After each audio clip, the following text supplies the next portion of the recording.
Hey, Inspired Moneymaker. I want to do something different this week. Do you usually listen to the end of the show? If you make it to the end of the show, this is what I usually say. Have an inspired week and do something that scares you because that's where the magic happens. Do you know why I want to encourage you to do something that scares you? Let's take a step back. Let's identify something that scares you. Is it asking for a raise? Asking for a promotion? Starting a business or side hustle?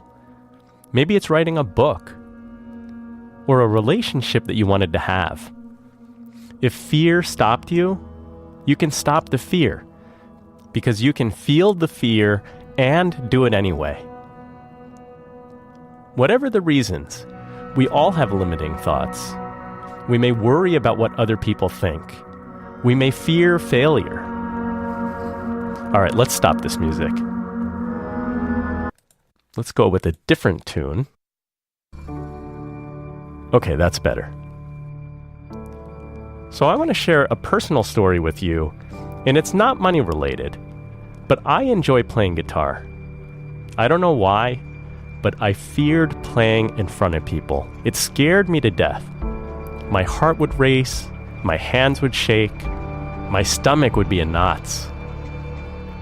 I remember attending guitar camp in Hawaii. It was 17 years ago, and it was a place where I could study Hawaiian guitar with some of my heroes, masters of Hawaiian music. And one night there was a talent show, a student showcase where you could sign up for a slot. And I've got to tell you that I'm not one to want to jump out of planes or to walk a tightrope, even though that would scare the heck out of me. But playing a student recital, I know that surviving that experience would make me a better player. So I signed up for a slot, and I remember sitting there trying to stay as calm as I could, taking deep breaths, trying to enjoy the music of the other students that played before me. But when you're on deck, the next person to play, that's the worst. My hands were sweaty, my heart started racing. My body was saying flight, while my brain was saying to fight. So when it was my turn, I grabbed my guitar, I went up there, I sat in my seat, got settled, and I remember introducing my song. I told my story, and I played it. I got through it, I survived. But I've got to be honest, it's impossible to play fingerstyle guitar. That means I'm not playing with a guitar pick, I'm plucking the strings with my thumb, index finger, middle finger, maybe ring finger, and it's impossible to play this style of guitar well when your hands are shaking. But it's true that getting out of your comfort zone makes you better. Or in other words, what doesn't kill you makes you stronger. I want to challenge you to do something that scares you. Since we're talking about fear today, I want to recap a few Inspired Money episodes, and I went through the archives and picked a few. So I want to start with 4-time world record holder and endurance athlete, Colin O'Brady. I think that too often we don't do things in our lives because of fear, right? You know, that's the other side of that same coin. It's like, oh, I'm afraid I can't do it. Like, I'm afraid too. Like there's a video that I show in some of my talks of the last 30 minutes before I reach the summit of Everest. And I'm on this tiny little narrow passageway. It's literally dropping off 10,000 feet on either side of me, you know, looking over into China and Tibet one side, looking into Nepal the other side. I'm on this tiny little piece of ice, you know, attached to this little rope, like, you know, completely out of breath. And people are like, oh, what? You're just like not afraid? You can do that? I'm like, are you kidding me? Like, of course I'm afraid. Like, I'm at 28,900 feet on the tiny little like knife edge ridge looking down 10,000 feet. And like, I'm human, like I'm afraid, but I'm not so afraid that I'm not willing to find out what's on the other side of that fear. And I trust my ability to keep pushing forward. So it's always a calibration between overcoming that fear, pushing just hard enough, taking enough risk without jeopardizing, of course, you know, a fatal accident or anything like that. Are you willing to push yourself to find out what's on the other side of fear? I can tell you that I'm not about to climb Everest. That's way beyond my physical abilities. But I love the lesson here, calibrating that balance between fear and risk. To Colin's huge credit, since our conversation, he has set 2 more world records. The most recently, on December 26th, 2018, he became the first person in history to cross Antarctica solo, unsupported, and unaided. It's a 932-mile expedition in 54 days, a world first.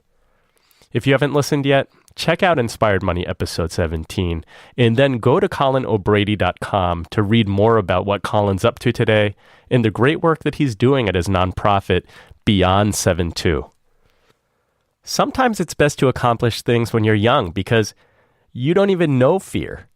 Or other times, you have someone like a parent who gives you that push. Here's Chandler Bolt from episode 50. So I always say that learning how to ride a book is like learning how to ride a bike. Once you learn how to do it, you can do it forever. Now, I don't know how you learned how to ride a bike, Andy, but I'm from the South, and my dad took me. We had a hill behind my house, and he took me, and there's no training wheels on this bike, and he just pushed me down the hill. And then I went as far as I could stay balanced, and I crashed. And then I came back to the top of the hill, and they pushed me down again. And so that's, it's a very painful process. Honestly, very similar to most people when they write their first book. But then once you do it, you can do it again and again and again, and you never forget it. One of my goals this spring is to teach my daughter to ride her bike. In Chandler's example, he's comparing writing a book to learning how to ride a bike.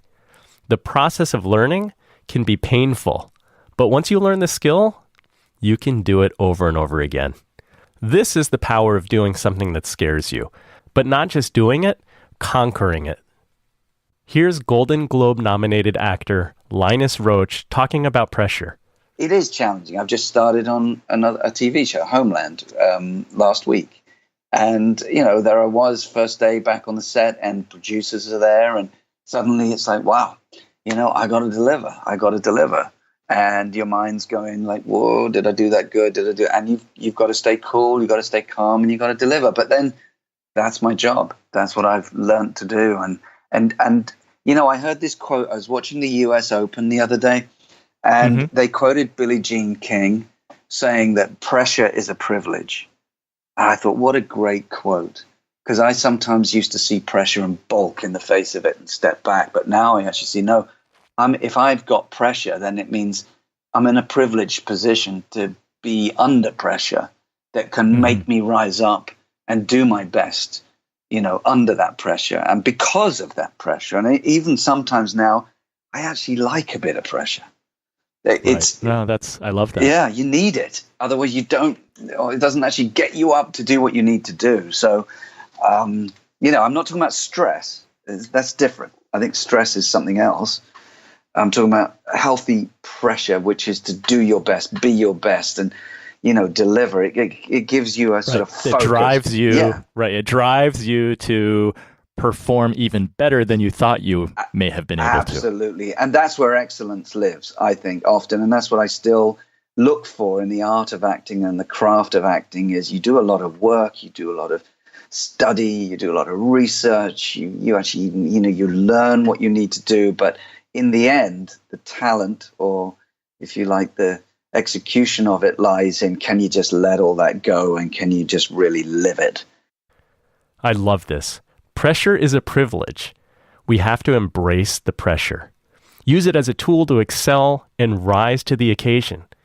And he talked about preparation, but then when the moment comes to perform, you've got to let it go and just do it.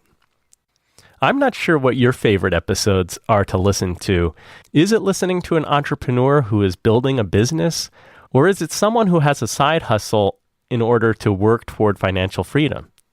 Or maybe it's somebody who's working in the nonprofit space and giving money away towards a huge cause.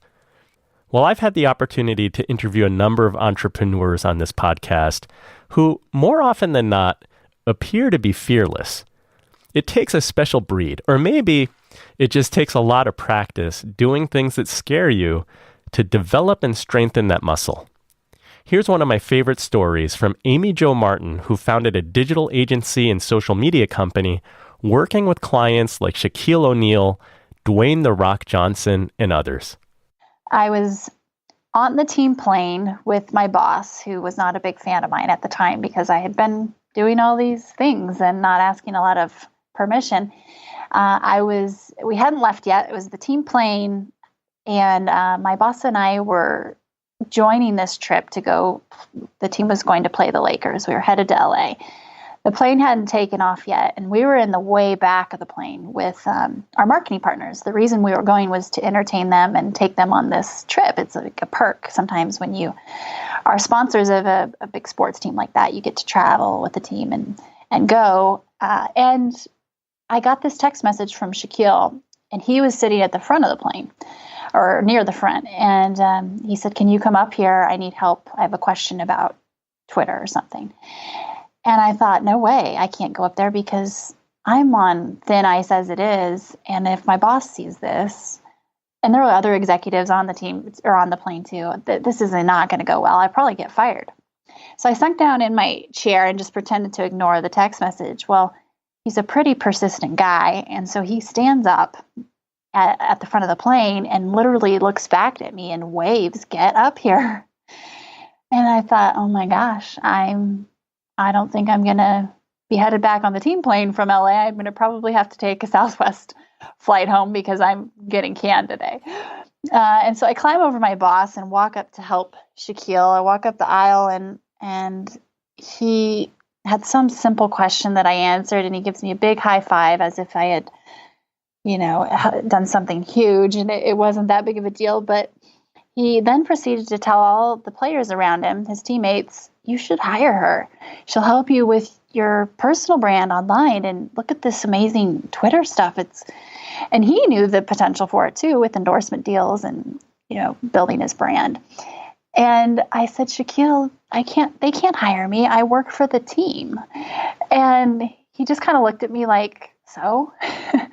And then I walk back, climb back over my boss, sit down.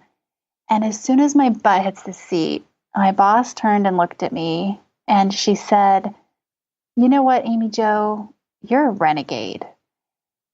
And I kind of liked the sound of it, to be completely honest with you. And I knew that moment that I needed to go and do this and explore this new space and kind of world. And I texted Shaquille right then and there, and I said, "I'm in. I'm going to start my own company." And he wrote back and said, "I'll be your first client." And so that was my why not now moment. And I call it the why not now moment because there are these moments where we get kind of a feeling of bravery when we know we want to do something, and we've built up just enough confidence to where it could change in 10 minutes. If I had waited to land in LA and thought about this for an hour on the plane, I probably would have talked myself out of it. But it's a moment where you just hold yourself accountable and you do something, you put something in place to where you can't back out. And I knew if I told him, that was my mechanism for doing that. My back was going to be against the wall in a good way to follow through. So that was a big why not now moment. And then I feel like, the doors were open. Amy Jo has a great podcast called Why Not Now, where she focuses on those pivotal moments in people's lives that propel them to somewhere special. Why Not Now is intimately connected to doing something that scares you. Here, Amy Jo talked about getting a feeling of bravery and confidence. And you have to seize those opportunities because they're fleeting moments. And I love how she talked about holding yourself accountable. You need to put things into place where you can't back out. So pick something that scares you today and go tell somebody about it. You can tell me. I can be your Shaquille O'Neal. Now, I often feel like one of the things that stops us is the fear of failure. Here's award-winning Broadway producer and investor Ken Davenport. Well, listen, what I've learned, no one likes to fail. There's no question about it, but you have to accept that it's part of the process. You just have to keep going. No one's going to be perfect as much as we want to be perfect. Can't be. In fact, you get to a hit, you get to success by going through failure. I mean, you learn.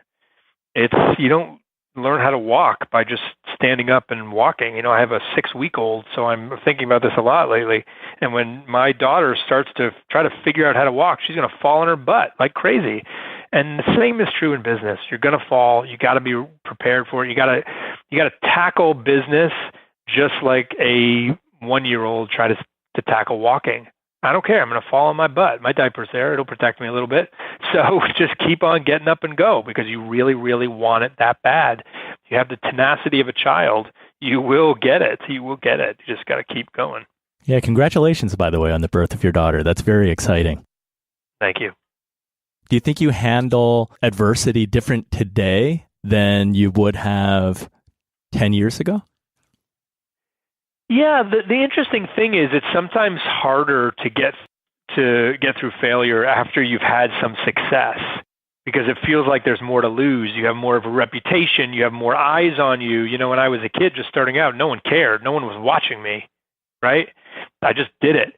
Now it's a little bit different. I'm a little more public. I'm a little more out there. So any failures that I have are going to be a little more obvious to the world. So it's a little bit harder. But you just got to say, hey, I don't really care. I'm just going to go down and do what I do. If this works, great. If it doesn't, I'm going to do something else. I'm going to do something else until I keep going and love the process of it.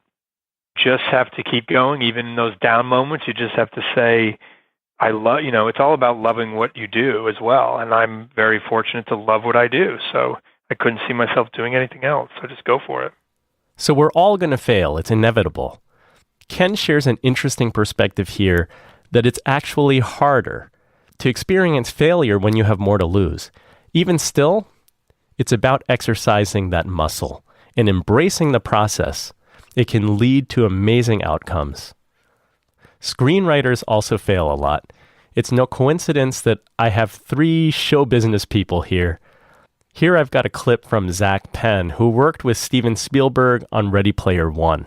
I was pissed off and frustrated, and usually that turned into, well, I'm going to prove to them that they're wrong about this. Right. You channeled that into your creative juices. Yeah.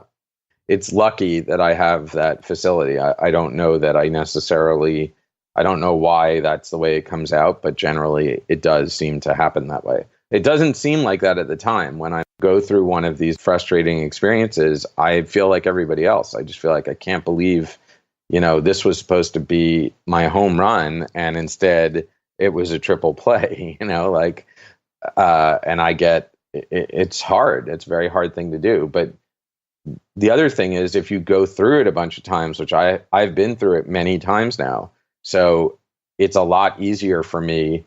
I've developed a very thick skin. So when I run into that kind of problem later in my career, if I write something and I think it's good and everyone likes it, but then suddenly I'm fired, which happens a lot as a screenwriter, it kind of bounces off me now. That's good. And conversely, when an experience like Ready Player One comes along, I'm really prepared to enjoy it. And I'm prepared to, every day I would say, this is a great experience. Enjoy it while it's happening. The takeaways from Zach here are that repetition can give you a thicker skin. Not only that, it prepares you to enjoy bigger opportunities when they're presented. And finally, I want to close out today's show with Mark Johnson, creator of Playing for Change. And then also, it's a hard world. I mean, I've seen a lot of sad things out there. And the truth is, I just believe firmly that we are the ones we've been waiting for. It's us right now. We get to decide the kind of future we're going to have and that we're going to leave to the next generation. So to me, we want one where we care about each other. And so having seen some of the things in life that divide everybody, I've seen it all over the place. I've also seen it disappear at the count of 3 with an instrument. So, I think that those are really the lessons I've learned, and now I try to apply them to my life. So I love this as a closing thought. We're the ones we've been waiting for. It's up to you to take action. I want to challenge you right now. What is something that you want to do but have been afraid to do? Want to try the Inspired Money free 30-day fear challenge? Go to inspiredmoney.fm/fear challenge right now. I'll send you weekly emails for the next 30 days, and we can do something that scares us every day together. I can't promise where you'll end up, but I'm willing to bet that you'll come out better for it.